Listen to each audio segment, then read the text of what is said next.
Hello, guys, and welcome here to SCN Sports Talk. You may be looking at your calendar and seeing, and saying, oh God, what's going on? Why are they on a Saturday? Oh, because it's Easter weekend. We want to wish you all a happy Easter.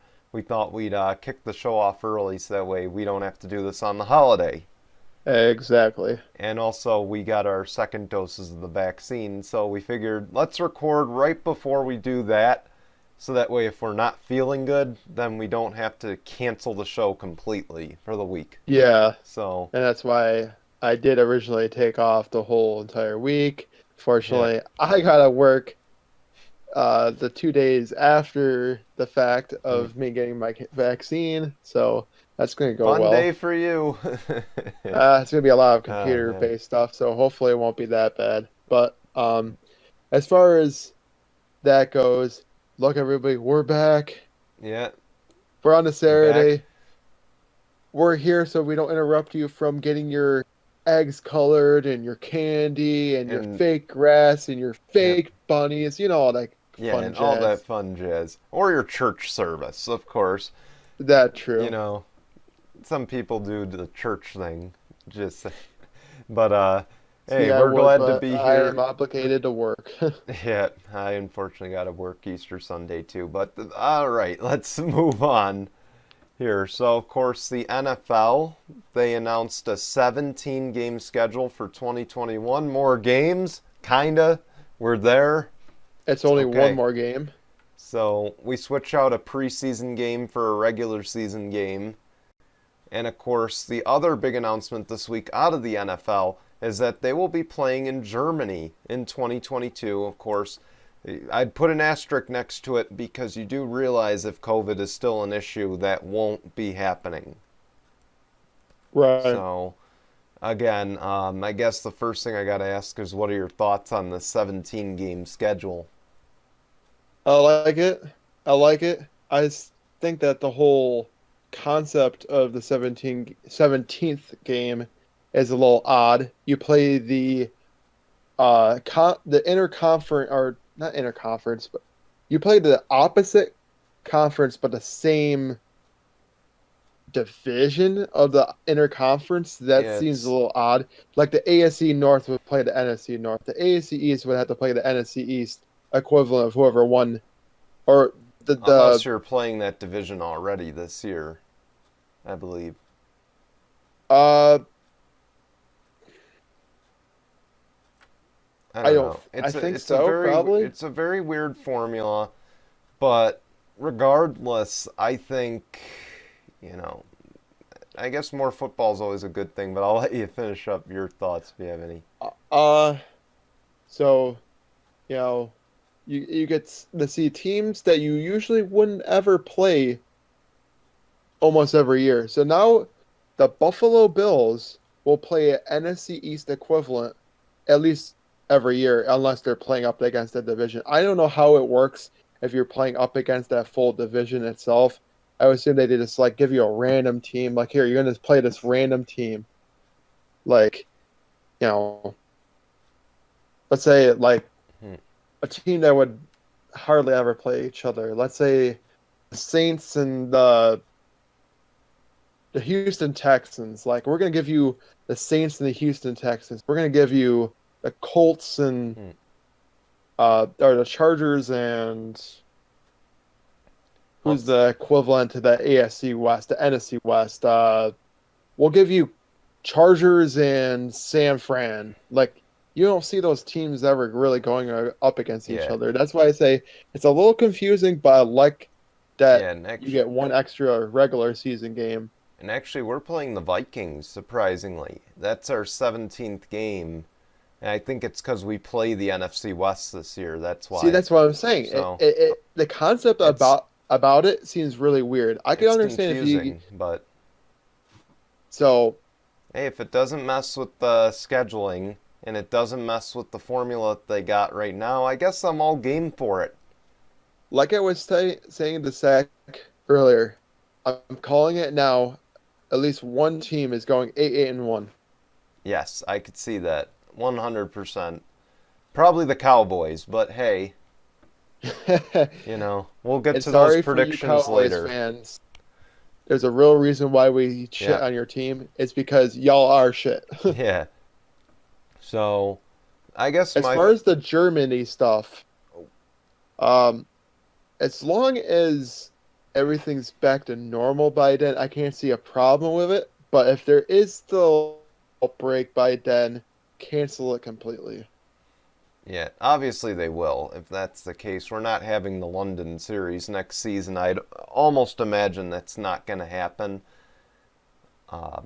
But if I gotta say though about the 17 games, I like it. I like it a lot because it's not going to mess with the formula. At the Hmm. same time, you get more regular season action. You really don't need 4 preseason games. By the third game, you know who you're going to cut. By the third game, you know who you're going to keep. If you don't know who your starter is by the third week, as far as the teams with the quarterback situation, if you don't know by week 3, chances are you're never going to know. So, And, you and know, I'm pretty sure this is the first time ever play an odd number of games yeah. for the But regular season but what's too. great is if you play 2 home games in the preseason, you get less home games in the regular season. Yeah, so the So Buffalo Bills are actually going to have 9 home games in the regular yeah, season, which is going to be interesting. the Chargers will have 9 games at SoFi, meaning that 9 games with only 10 fans, if they allow full capacity. Because you know for a The fact, NFL is I'm really sorry, hoping but you for it. know for a fact my team won't have any of their fans there. The rest of the stadium will be No. filled out by opposing players. Although there is some excitement now around Herbert, so you never know. Well, the lovely commish is thinking that by September there's going to be 100% capacity at each and every stadium, so we'll Fingers very well crossed. see what happens. I hope that's the case. But then, as far as the Germany thing goes, and I've said it before, this is the National Football League, not the International. Um, Now, look, I got no problem with games going overseas. I got no problem with games going to London, but make them the preseason games. Okay? Yeah, exactly. Enough of screwing over the season ticket holders by sending games to London. Okay? It was different. Here's the thing, it was completely different when we played in Mexico because at least it wasn't like you're asking to go halfway across the world to see your team play. Hmm. Okay, the Toronto series was even different. Okay, so sorry, Buffalo fans, you got to drive 2 extra hours to go see your game in Toronto. You know what? That's nothing. And That's hope you don't get stopped at the border. Yeah, but I mean, back then though, you didn't have to worry about that because the borders were open. Hmm. But now, going halfway across the country, I'm sorry. That's where I draw the line. Okay, send the preseason games over there. If they want NFL football so bad in those other countries, open up a Euro League. Put 8 teams over there. Have a Euro League. Roger Goodell can oversee it. God only knows why you would want that to happen. But like I said, send it overseas. That's my suggestion. You Have a know what Euro they League. really should do with overseas is I mean, the NFL doesn't have a minor league thing, and they very well could do like a Euro League for minor leagues for the NFL and be able to bring in some more like Do it as I a don't know, kind of double like A what the league. NBA does. The NBA has a lot of players that can be it. Why you don't see a lot of foreign players coming into the NFL? And I think if you Mhm. start opening it up to these other countries, maybe having Yeah, like a league is sponsored by the NFL, that could bring in a lot of foreign like players. yeah, I mean, we already have London players coming to the NFL, and Buffalo has 2 of them, Christian Wade and that former pass rusher from the Carolina Panthers yeah. that I don't even know his name. But I mean, that's already a start. So I mean, we're kind of getting into that route. I'm all for it from a international player standpoint. I'm just not for it on the fact that they're sending teams over there and basically punishing them by giving them or taking away a home game. That's what I'm not for at the Yeah, end of the day. that's not right at all. And Okay. If you were going to do anything with the 17th game, fine, do it on a neutral site. I don't care what you do with that. Don't take a home game from these teams. You know, I get it. Jacksonville has maybe 5 fans in total. Mm-hmm. I get it. You know, the Chargers have maybe 10 in total. But why are we punishing teams by taking their home field advantage away? Not to mention making them play at 9 a.m. in the morning, American time, or Eastern time. I'm sorry, it's not fair to the teams and it's not fair to the players to have to completely 180 their schedule because the NFL wants to cater to the international um, teams. And again, I want to state, I got no problem with you doing an international series, but do it in the preseason where it doesn't impact anything. Mm-hmm. Right. Okay? I don't want to be made out to be some racist, some racist bastard in a way, but it's, look, London, you can have your series, but you can have it in the preseason. And if Goodell really wants to expand into London, make an international league, okay? But keep it away from the NFL. Say the NFL is going to have their league. We're going to open up a Euro League. We're going to have we're going to have 8 teams. They'll be in Germany, Germany, England, stuff like that. Because that market's profitable. But it's an inconvenience on your players. You're already making players upset with the 17 game schedule, by the way. So, I mean, they'll get used to it. yeah, They can be as upset as they can want to, but all in all, it's the owner's decision for making yeah, it happen. Yes, it pushes the Super Bowl back a week. yeah, Instead of the 6th, it's the 13th. I don't know. See, they haven't told us. I don't know what the Pro Bowl. I would assume that the Pro Bowl is still going to be at the end of January, and yeah. then just 2 weeks afterwards is the Super Bowl I instead of think a it's going week to be the week after. before, just You like think that it's usual. going to be the Yeah, February 6th, and then it'll be the Super Bowl is going to be original. the 13th? Yeah, that's what I think. But you want to know what? It actually works out if you think about it, because also now the Super Bowl is going to be played before President's Day. So now, in a way, we can True. say goodbye. We can now say goodbye to the Super Bowl Monday holiday thing, because some years Yeah, but President's Day will fall the day after. I mean that's very true. Usually the 14th of February is. Usually that week is when President's Day week is off. Is, but the thing is that not everybody has that whole entire week off. So, Yeah, um, but and I get it. It's not a total make it a federal national holiday. holiday. Come on, Biden. You Yeah, know. we talked about it in February, guys. Make it a holiday. Come on. All right. We But already talked a lot about NFL. let's move on here to NBA news. Andre Drummond, he signed with the Lakers. LaMarcus Aldridge broke my heart. He signed with the Nets. Jason, it looks like to me, I don't watch NBA, but it looks like it's shaping up to be a Nets Lakers final. I think we're headed that route. Okay, I'm gonna say this now. I can see. It all depends on what the Lakers. It really does. Like we were saying about LeBron, him having a high ankle sprain is, It's something that serious. it's really hard to come back from. As far as Andre Drummond is, a pretty good pickup for the Lakers. He can be a good backup option once Anthony Davis goes out of the lineup, but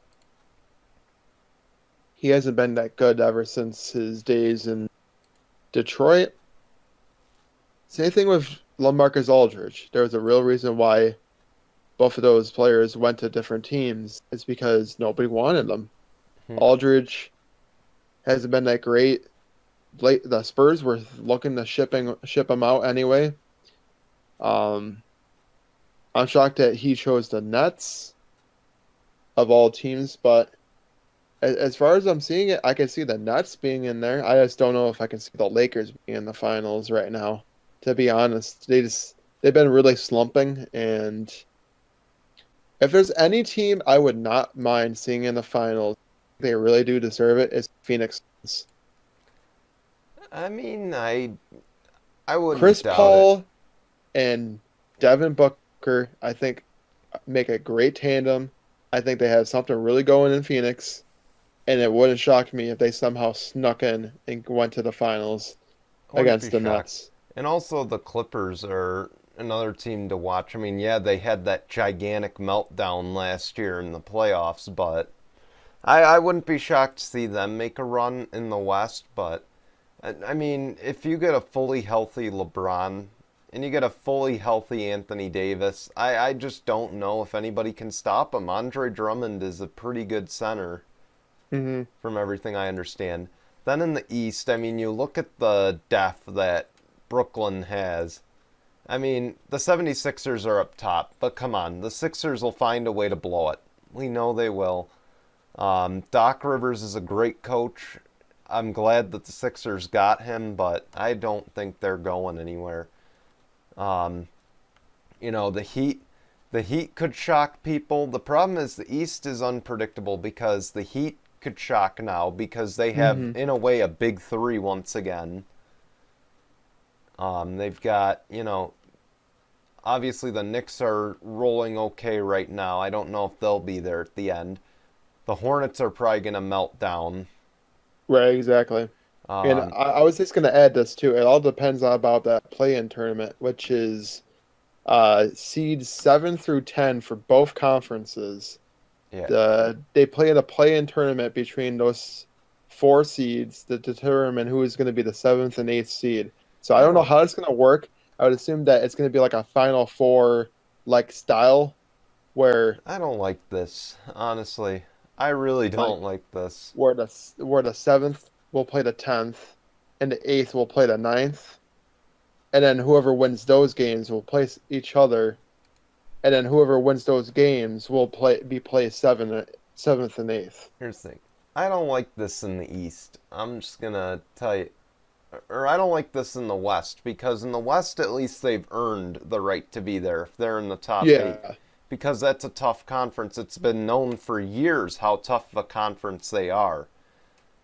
But as far as the East, I mean, yeah, kinda. I guess you should do a play-in tournament, but still, I don't know. You go through 72 games. Why should you have to play your way in when you've earned it?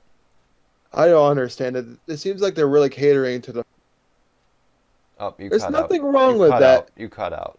Oh, sorry. Yep. I said that it seems like they're catering to the first six seeds for both conferences, which there's nothing wrong with that. It means that teams can really work their butts off to get there. But then you get a Yeah. team like the Warriors, who are currently out of the playoffs. They Yeah. could very well end up being in the playoffs, even though they Yeah. haven't been great this year. And I just don't want that to See, happen I don't because then agree they're with going to go that. in there. They're going to go in there. Say somehow they miraculously win and get one of the See, playoff seeds after being so crappy all year long. I don't want them to be like, mhm. oh well, we're the eighth seed now. We got to play the Jazz. Now see if you want to do a play-in, or if you want to do play-in for anything, do it for the first pick in the draft. Yeah, I How's agree about with this? that. You do it for the first pick in the draft. If you win the tournament, you get the first pick. Okay? If you I traded would be away all that about.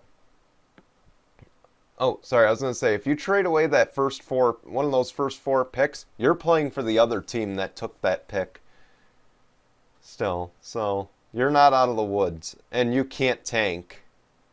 You know what? I'm all on board for that. I think that would Yep. be the best style for teams to take if they actually went that route. Yep. But that's all on Adam Silver, to be Yeah. honest. That's all on him. That's to me that just caters to the entertainment factor. This isn't, you know, it just caters too much to the entertainment factor and it just seems like they're trying to copy what NCAA is doing. Of course, UCLA, keep in mind, had to play their way in the first four Mhm. to make the tournament.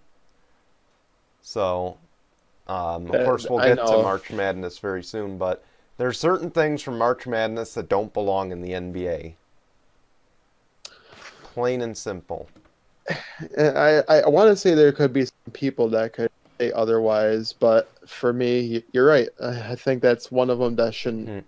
be in NBA Look, whatsoever. college basketball and NBA basketball are two different animals. And it's a good Hmm. thing because you want to know what? They shouldn't be the same. Okay, they're two different entities. Yeah, I mean, they eventually go to the NBA if they're lucky.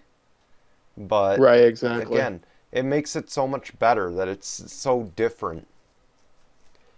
But actually, we do have a little bit of NCAA news to talk about, of course, um, since I think we've covered what we want to cover for the finals and the NBA Yeah, news. we definitely have. Um, of course, Woodson got hired by Indiana. We actually talked about it on the canteen this week. John Beeline is also under consideration for Texas. I know I had said on their show I thought he should have been hired for Indiana, but Woodson, of course, currently a New York Knicks assistant coach. Um, so far, not good reviews, is what I've heard from our friends over on the Canteen podcast. So I guess I gotta ask here, what do you think of that move? A New York Knicks assistant coach. Yeah, New York Knicks assistant, and he was a alumni from Indiana. Hmm. Well, So trying to bring it back the all Bobby depends Knight on. feel. I'm trying to remember who's the New York Knicks' head coach right now, to be honest. Um, I mean, the Knicks aren't. If Was he part of the Knicks group like recently, or was this like Oh a boy. while back? He was this year assistant, so he had to This year's. resign as the assistant for the Knicks. Well, the Knicks were pretty good. They're currently fifth in the East, so I can't see why it wouldn't be a bad pickup for um this is he's in Indiana now, right? Yeah, so it's Mike Woodson. I couldn't remember the first name, but it's Mike Woodson. He's the new coach. Hmm. Um, see, the thing is, it doesn't work for everybody. That's all I'm gonna say. Is going from the NBA back to college doesn't work for everybody. No, usually doesn't. They're two different animals. Urban Meyer's made that very clear that it's a totally different animal. Now, of course, that's NFL and um, college football, but of course, same sentiment is that it's not the same. Well, yeah, it definitely isn't because if you look at it when current Boston Celtics head coach there, um, he Brad Stevens. yeah, Brad Stevens was his first in Butler, went to the NBA. He sucked his first few years. Hmm. It took him a few years to get adjusted. Finally got a couple, great draft picks who are great stars for the Boston Celtics right now. They had a few years where they were good. I thought they were going to get close to the Eastern Conference Finals and get into the finals, but unfortunately, he just isn't that kind of coach to take them above the Hmm. edge. But I think he's one of those coaches that have showed that he can be successful out of college and into the pros. Now, I see if he was to be able to go from the pros back to college, you're right. It's not going to be the same entity. It would be like if, um, I don't know, say uh, Jim Boeheim went from Syracuse to NBA and back to Syracuse. I don't think he would have the same kind of success, Yeah, honestly. yeah. I mean, I will say I just don't think Mike Woodson was the right guy. I don't think he was the right candidate. I think it's good that he's getting his head coaching opportunity, but again, Hmm. things that work in the NBA aren't going to work in college, and things in college not necessarily will work in the NBA. Well, look at Jawan Howard. he was Yeah, a former basketball player, former yeah. NBA star, and did very well with Michigan. So who knows? Anything can I happen. mean, it's a hit or miss because look at Patrick Ewing as well. He was an assistant in the NBA. Look at what he's doing at Georgetown. Yes, he won the Big East tournament. Yes, he won. Obviously he almost went to the Final Four with Michigan this year, but it's just, or I'm sorry, shoot, I'm You mean getting Juwan Georgetown? Howard. Yeah, Georgetown. I got Juwan Howard and what's the name mixed up there. Yeah, but no, but he has had a terrible track record over at Georgetown since he went over there. Obviously, you got to give a coach at least 2, 3 years to get those recruits in that he wants to get in that fit his system. Hmm. But I just don't see any path to success for Patrick Ewing in a Power Five, a Power Six, well, Power Five, because I'm not counting the Big Ten as a power conference in basketball anymore. Okay, you've lost all respect for that. Obviously, Michigan losing. But we'll get Hmm. to our brackets in a little bit. Yeah, we'll get to that later on. John Beeline, though, he is actually being considered for the Texas job. So is Texas Tech's Coach Beard there. Um, as much as I like this, I think Beeline's the right guy. Beeline is 68 years old. He led Michigan to the national championship before, and of course, he had a lot of success over there before going to the NBA to join Hmm. the Cavs and eventually lose his job. But that'll teach him. But Like we said, sometimes you can't have the same success in the pros like you could in college. yeah, so I don't know. See, John Beeline would be a good fit over there, though. I think because he's just look at what he did at Michigan. I mean, I think he can have very similar results over at Texas, Hmm. especially being a calming, 68-year-old presence. Having been through this so many times. So I like that move. Beard is an up and coming coach over at Texas Tech. I think he should just stay there right now. Hmm. You know, and of course, we're also going to talk about Shaka Smart here. He left Texas to go to Marquette. He was the VCU coach the year that they had to play their way in, and then they made the Final Four. That's So crazy. I just want to say, though, and I watched an interview with Jim Boeheim on Colin Cowherd's show. Sorry, you're still getting the nickname Colin Cowherd, even though you had a really good interview with Jim Boeheim. But yeah, Jim Boeheim has told coaches. He's told the Gonzaga coach Mark Few. He told him, "Don't leave just because you think there's a better opportunity. Sometimes that grass isn't greener on the other side." Some of these coaches are realizing that. Shaka Smart should be one of them. Okay. Look at Jim Boeheim. Syracuse wasn't even on the map before he went over there. Okay. Everything Syracuse is known for, he started it. Hmm. Okay. I don't care what anybody says. Okay. We did not have a coach before he came in. As far as Shaka Smart, he could have put VCU on the map. I think he could have really put him on the map. He was a young coach. He was leading them to success. Of course, his last few years, not the best years over at VCU. But, there's time to turn things around, and he really didn't give it a chance to do so. He should have stayed. And, Who knows? He very well probably could get that chance with Marquette. I mean, Marquette hasn't been good since they had Dwayne Wade back in Arquette, 2003. since Buzz left there, they've been just a turnstile for coaches. I just don't know what their answer is, and to be honest, they've just always been a dumpster fire in the Big East. So it's been just a roller coaster ride over there. It just I happens like that. I just wish that Shaka Smart stayed there because I think I'm not going to say he was Boeheim-esque, but he definitely could have put them on the map, which I think would have been better than leaving thinking, if I go to Texas, I have a Big Ten school, a Big Ten budget, and I can maybe win a national championship.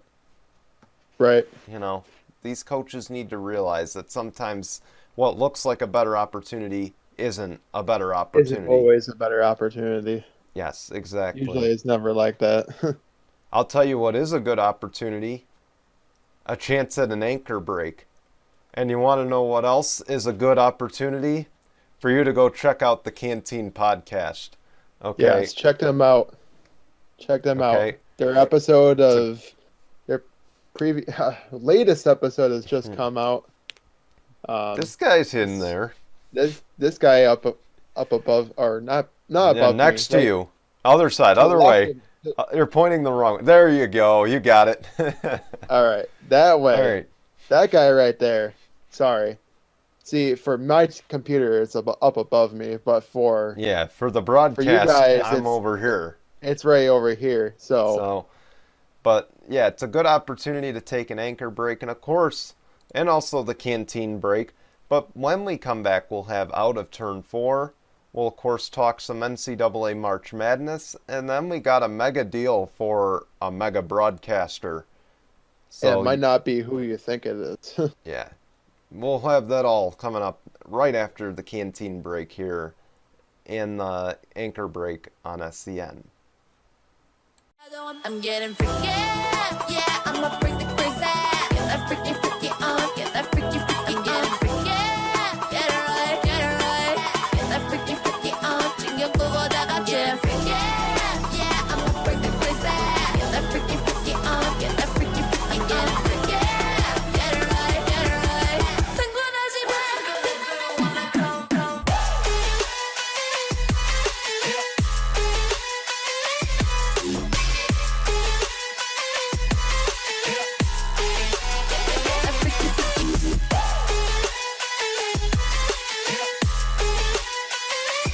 I'm getting freaky, yeah, I'ma bring the crazy. Get that freaky, freaky on, get that freaky, freaky on. Welcome back to the Saturday SCN Sports Talk. I was about to say special, but it's not a special. We do have a special coming up soon, though, but we'll tell you more about that at the end of the show. But anyway, let's get going. Let's do out of turn 4. Joey Logano is your Bristol Dirt winner. That race was delayed to Monday because of rain and the fact that they couldn't dry the track because they converted it into a dirt track. So, of course, with that, Joey Logano got his 27th career win. It was the first Cup dirt race in 50 years. And, of course, Truex, he won the truck race. A lot of these guys ran the truck race earlier Monday afternoon. So that was a fun time. I didn't get to see any of the racing because I was at work. So, yeah, wonderful day. But anyway, the next race, of course, next Saturday at Martinsville. We don't know who's on the pole yet. Of course, they have a week off. We won't be talking about that next week on the show. So this will make Jason happy because he's not a racing fan. But hey, it'll depress me. But for the next until 2 weeks from now, that's it for turn 4, out of turn 4. Of course, now we got to talk NCAA March Madness, and the reason I'm not wearing a Syracuse shirt today. They lost. Yeah, I was shocked. I was shocked, and I was watching that game. I will contest I was. Yeah. They had me really hoping there towards the half, and then Yeah. what the freaking hell happened in the second half of that game where Syracuse is like, we're just not going to show up. And I took an issue with one thing in this game. Houston ran a very simple offense, and Syracuse couldn't stop it. because they just looked too antsy in the zone. They didn't look comfortable. No, Their they were shots weren't allowing falling. they were allowing way too many three pointers and Yeah. inside mid range twos. I Which, yeah if you want to have a tight 2-3, you should guard that little, you know, yeah. top But of the key there. it was just the Grimes and Giroux show over there. Grimes was shooting lights out. We know what he's capable of on a week-to-week basis. He's just as good as Buddy Boeheim. They had an answer for him. Hmm. Um, you know, Braswell played okay off the bench. Oh my gosh, our center off the bench was great. The freshman there, I can't quite remember his name, but he's pretty good, and I hope he stays at Syracuse because I think he'd be a very big impact player. Because when he was in the game and they weren't playing small ball, they were getting a lot more rebounds. So Hmm. I liked that. I question though some of the decisions. Of course, I just question how they couldn't get open shots, and if Gerard and Boeheim are cold, the rest of the team is cold. I think I've come to that conclusion because they weren't making their shots, neither was anybody else. So I think they it's definitely need just another guy that can help the bench they going just forward. they just got a 5-star point guard in the transfer portal. So we'll see what happens. It's going to be good. You think that he'll be starting and then maybe Boeheim off the bench, or maybe them No, together? Boeheim's going to start next year. I think the question will be, will Gerard start? Because Gerard has had 2 seasons at Syracuse. He's going to be a junior next year. It's iffy. I don't know if you can commit to Gerard starting necessarily because I just don't think Gerard. I think Gerard's a great ball handler, but he's just not the shooter that they want him to be. Of course, he's New York State's high school all-time leading scorer, and he's really not living up to that. I think he needs Right. to put in a lot of work this offseason if he wants to keep his starting job. Now, a lot of these other Yeah. teams also Um, lost. Oral yeah. Roberts, Oregon Yeah, State, Oregon State. Loyola, Chicago, Yeah. We know Baylor, Houston, Gonzaga, and and UCLA UCLA. are all in UCLA. the Final Four. Yeah. Now, I tell you what, Brian, I would not be shocked to see Houston going all the way to the national championship game. Baylor's good though. Baylor is I scary know good.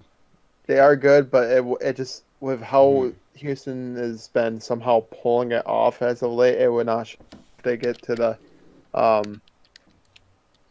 last two, the big game of them all in Lucas Oil Stadium. Yeah. There, it would not shock me if it was Gonzaga and Houston. Well, But to be realistic, I can see Gonzaga and Baylor.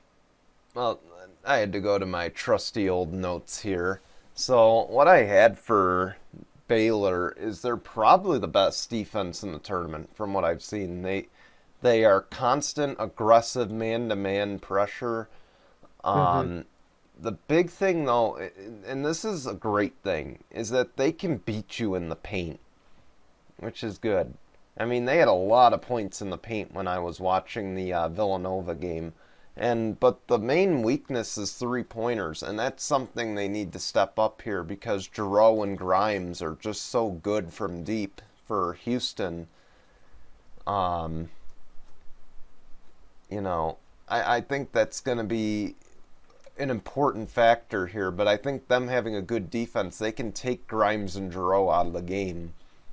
Yeah, and like we said, defense, what is pivotal in these games. If Baylor has a better defense, that just means that Houston is going to have a better offense to be able to beat that. Yeah, but I have to go back to Oral Roberts though. To me, they just looked like they lived and died by the three. They did not try to get inside whatsoever. You know, Hmm. they knew the threes weren't working for them. They're jacking them up and they're saying, we'll get out of the slump somehow. And even that last shot, you mean to tell me you couldn't have? I mean, I know you needed it, Hmm. but you you're really gonna take one of the Yeah. hardest 3-pointers in your life? Hmm. Like, do it at the top of the key. The top of the key is a little bit easier than Yeah. where he shot it from.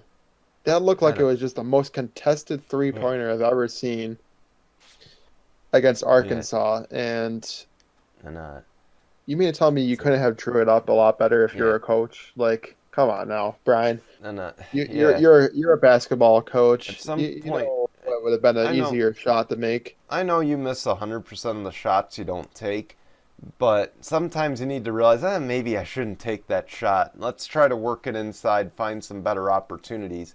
Um, but I got to go back to the Baylor Villanova game, too. 6 turnovers in 4 minutes in the Villanova game. You can't win games like that. No, you Plain can't. simple. 16 total turnovers. Now, in a CYO game where I coach, that's nothing. You turn the ball over 16 times, you're probably going to win the game. This is college basketball. If you have double digit turnovers, you're not going to win the game. No, you're not at all. Um, Because they're gonna just turn it they're into just points every sloppy. single time. And I said Jay Wright, if you remember our show a few weeks ago, I said Jay Wright deserves to be in the Hall of Fame. Hmm. He did not coach like a Hall of Famer in that game. He used So, his are you thinking timeouts. about taking back your move, your I wishful no, thinking? no, not at all. I think he still deserves to be in the Hall of Fame. But one game doesn't dictate that for me. It's his overall success that he's had that I think, um, gets him in. But he should have taken the timeout later. He took too many timeouts early. His team got too desperate way too early, and it just costed them against Baylor. That's what I noticed. They looked like they were just on, code red. So it didn't look like the Villanova team from a couple years ago when they went all the No, way and beat UNC. no, not at all. So, back to the drawing board if you're Villanova. Hey, But, a lot of those teams are going to be going back to the drawing board, and I think that's where they really learn from mistakes and push forward. yeah, so now we got the Final Four. We got Gonzaga versus UCLA. I guess let's make our picks here now. So, obviously, my bracket's ruined. We're not going to talk about brackets now. My bracket's done. All my teams are out. So, um, Gonzaga, Gonzaga versus UCLA. Who do you got? I have the Zags. I have the Hmm. Zags. I understand UCLA is playing on fire ever since the first four and got to the final four. How convenient is that? Yeah, You had to play your way in and you get all the way to the final four. So you know what, yeah, UCLA, here, this is what you deserve. You deserve a clap on my hand. yeah, But this is where the road ends. This is where the true teams come out. And I don't get me wrong, I definitely think that they deserve to be in the Final Four, hmm, beating Michigan like they did. Don't get me wrong, but there's times to beat the great and then get beat by the great. Oh boy, yeah. Um, I want to lean toward UCLA. I hope they get it because I have said it from the beginning of the tournament, and I'll keep saying it. They're in a very weak conference, Gonzaga is. I'm not a fan of it. I think that they should be in the Pac 12. I have said it from day one, but I give a slight edge to Gonzaga after watching that game. They played very well. They played almost unbeatable against And USC, but keep in mind it is also USC. right, And USC is not known for a basketball program, but no, they're more so known for their football, but even their football program hasn't been that great. yeah, so then of course you got Houston and Baylor. Um, I think my pick's solidified. I got Baylor. Oh yeah, I got Baylor as well. I Yeah. got Baylor and Gonzaga, but still, it would not shock me if it was Gonzaga and Houston. To be honest. Yeah, but I've stressed before, defense wins championships. You've stressed it before. Mm, Um, Baylor's, again, I think they're outside of Gonzaga, they have a really good defense. So I'm gonna go with them. Houston's another team that I can argue is just like Gonzaga. They need to be in a stronger conference than they're in. Uh, the AAC is not that strong. The AAC was kind of strong when they had UConn in there. There was a little bit of a challenge, but now that challenge is gone. So I'm going to go with Baylor, although I'm not going with it just on that. I think Coach Drew over there, he is coaching a phenomenal team, and it's special. I can see them getting to the finals, and of course, um, you know, we'll have to see the outcomes later tonight. Of course, the games are on a Saturday night, which is tonight. Usually I'm saying last night. This is a little different because we're on Saturday, but hey, it's all right. right. Now, of course, we go on to the voice of March Madness, the voice of the Masters, and the voice of an occasional Super Bowl. Jim Nance, he got $6.5 million, I believe. He's making dramatically less than Tony Romo, but he did, in a way, get a mega deal. I guess, we can't deny it. He's got the best voice in sports. Oh yeah, he does. Um, I think he deserves a little bit more money than Tony Romo because he's been around doing commentating a lot longer than Romo has. Romo's only been at it for like 3-4 but years now. but people tune in for Tony Romo. That's the thing. You don't tune into a game just because Jim Nance is calling it. You tune into a game I agree. because Tony Romo has the knowledge and the insight. Hmm. Um, I still think, though, Jim Nance should have made double what he was signed to because, Right, I he agree too. he's so good at the Masters. I've seen some of his Masters commentary. He's very good at it. I've seen a lot of his basketball commentary, and watching him call March Madness is remarkable. It's just remarkable what he can call.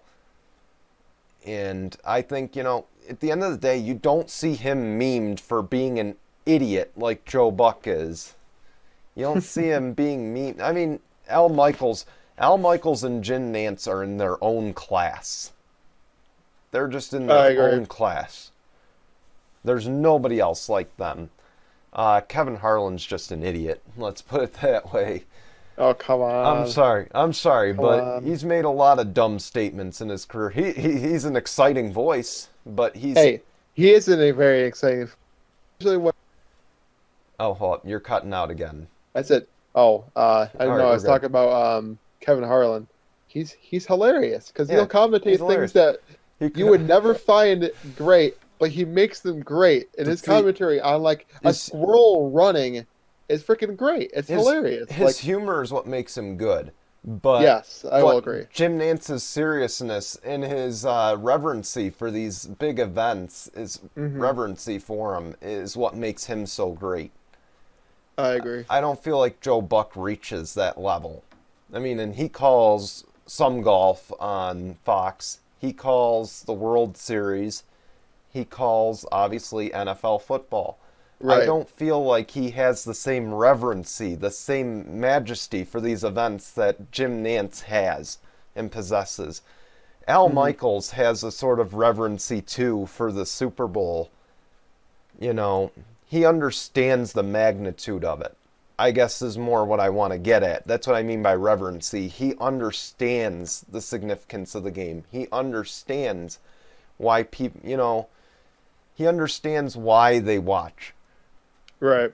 Joe Buck is just there. It seems to me like he's just there to collect a paycheck. I mean, he doesn't seem like he's into it as much. You can tell with Nance and Al Michaels, you can tell they're putting their heart and soul into it. Hmm. And that's what I think, at the end of the day, judges why he's the best. There aren't many like him. No, there definitely aren't. And hey, they make the greatest tandem. Him and Romo do. Yeah, even him and Bill Raftery. Him and Bill Raftery are great. Bill Raftery is basically the CBS's version of Dick Vitale. It's gonna be awesome, baby. It's gonna be great. It's gonna be huge, baby. Gonzaga may go all the way. They're the BMOC, the big men on campus, baby. But yes, we're not even going to predict the women's side of the bracket. We know UConn's going to win it. Yeah, UConn's winning it all. Come on. I want to stress, it's not that I don't like to talk about women's sports. I really do. But let's just face it. The only program that really gets any recognition is UConn. And they've been so dominant for so many years. It's not even funny anymore. It really isn't. And I respect them, but I will tell you though, the facility differences over there. I'm not sure if you've seen it on social media. Sorry, I'm taking a detour here. The facilities are just vastly different. Title IX is actually being investigated here. We know Title IX's flawed. Let's put it that way. You think so? It's flawed. But I don't know. They should have had similar facilities. We'll see what comes of this investigation. Of course, the women's bracket is in a bubble in San Antonio. The men's is in Indiana. Like I said, we'll just see what comes of this. That's all I can say to that. We don't want to go too political with that. Yeah. Either. We don't need. Well, Title IX, I think, is important to address, especially seeing that last month was, of course, we're recording this on the 31st, but March was Women's Month, International Women's Month. Right. So that's kind of just all I got to say. Title IX, plain and simple, needs some looking over. But I think it needs some modifications. Yeah, I don't think there's I hope there are more equal opportunities down the road. But on that note, we got our national championship special coming. You got to see us. So to these guys down here listening to our audio versions, sorry, you got to go over to YouTube again. Yep, you got to look at our. Yeah. And we're probably joined by somebody else too. Yeah, we'll see if Zach wants to join. Of course, if he does, he's more than welcome to join us. But Monday, April 5th, the two of us will at least be here. 8 p.m. Eastern on YouTube. We're going to do kind of a pregame show. If you don't want to listen to Ernie, Kenny the Jet Smith, and Charles Barkley, if you don't want to listen to those guys or you don't want to listen to Greg Gumbel, come on over here. We'll have a pregame show as well before the national championship. We'll kind of just highlight March Madness in general. We'll talk about the women's national championship. And of course, we'll make our picks for the men's national championship as well. But we will not have a post-game show like we did for the Super Bowl. Okay, we will instead recap next Sunday on SCN Sports Talk when we return. Of course, you got 8 more days until we return for our actual podcast. So, sorry, you're going to have to wait that extra day. But we'll be here with the recap. But Monday at 8 p.m. Eastern, we're not going to be going through the game. We don't want to get hit with a copyright strike. So we are just going to do pregame until the actual game starts, and we hope you'll tune in. So, again, we want to thank you guys for watching. I know we moved to Saturday for 1 week, but we want to thank you guys for joining us on Saturday. If you're watching on Sunday, hi, you're a day late. Thanks, assholes. No, just kidding. No, but... Hey, they can watch whatever time they want to. Just make sure to watch other episodes. Exactly. Yeah. But, hey, we hope to see you back here Monday. And if not, we'll see you here next Sunday when we return for the next episode of SCN Sports Talk. Guys, until then, bye, everyone. Peace out.